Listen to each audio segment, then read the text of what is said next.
So what we've been doing is we've been talking about our relationship with God, and not so much how it's maintained, but rather the benefits of maintaining it. And we can discuss more about how it's maintained, perhaps, or even answer some questions tomorrow about how it's maintained. So what we were thinking of doing tomorrow was just having a question and answer session where anybody can ask any question they like. But today I'd like to continue with this discussion of the relationship with God and the eternal benefits of such. If you look at what we've already discussed, you can see that God is basically teaching us a number of things when we enter a relationship with God. Firstly, God's teaching me how to love. So God will not engage my addictions. God will want me to heal my addictions. God does not engage my fears. God wants me to heal my fears. God doesn't engage my grief in the sense of pander to my grief. God wants me to release my grief, have a good cry and get it over and done with. That's what God wants me to do. And in that process, God is teaching me how to love. Not only how to love myself, but also how to love other people, and also how to love God in that interaction. But another thing God is teaching me is this quality of humility, where we have to become real with ourselves and everyone around us. So God's teaching us through this process of how to become real, how to no longer have a facade with the way that we interact with people. And we interact in a real way with individuals where people can see our personality and see our nature. And if we disagree with them, we will say that we disagree with them. And if we like what they're saying, we'll say we'll like what we're saying rather than withholding it just because we're worried that they might, manipulate us in some way in the future. So we don't hold on to facade anymore.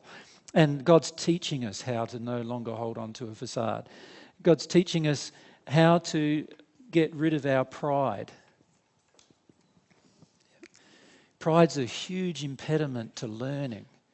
If we already believe we know, then we're not going to investigate further. And when we already believe we know, we already believe that we don't need to listen before we engage something. So God's teaching us how to deal with our pride. Not by browbeating us and not by saying to us, and not by going in such a way of like punishing us for our pride, but rather just not engaging us when we're in a state of pride. And that's how God teaches us a lot of things, by not engaging our unloving behaviour when we have it. And this helps us to work through a lot of issues in our life as a result. Now, I just would like to reflect upon this humility for a moment.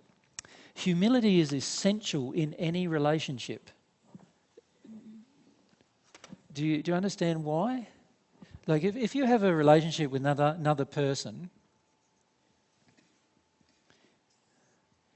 if you can't be yourself with the other person, do they ever get you? Obviously not. If they can't get you, who are they having a relationship with? They're having a relationship with a facade of you. A thing that you're putting on with them. That's not the real you.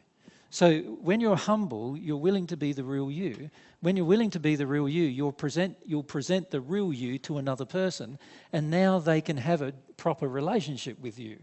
You can also have a proper relationship with another person. When there's no pride in the relationship with the other person, you will listen to them. You'll let them have emotions about you, and you'll allow yourself to absorb those emotions. You'll allow yourself to feel those emotions that they have for you. And you're humble enough to feel them, even if those emotions they have towards you are not very pleasant. So if they're angry with you, you let yourself feel their anger with you. Right? And that's a very humble place, and it allows you to establish and maintain relationships under the most difficult circumstances. Now, in teaching us humility, God's demonstrating that we also need to have humility with our relationship with God. Because how can you expect to learn anything from God if at the same time, you already believe you know everything God's got to teach you. Can you see you have to allow yourself to see that, no, I know very little in comparison to what God knows. And as a result of that, it would be wise for me to listen to God rather than to believe that I know everything before I engage that relationship. So I suppose that brings us to the question, like, how do we hear God? Doesn't it?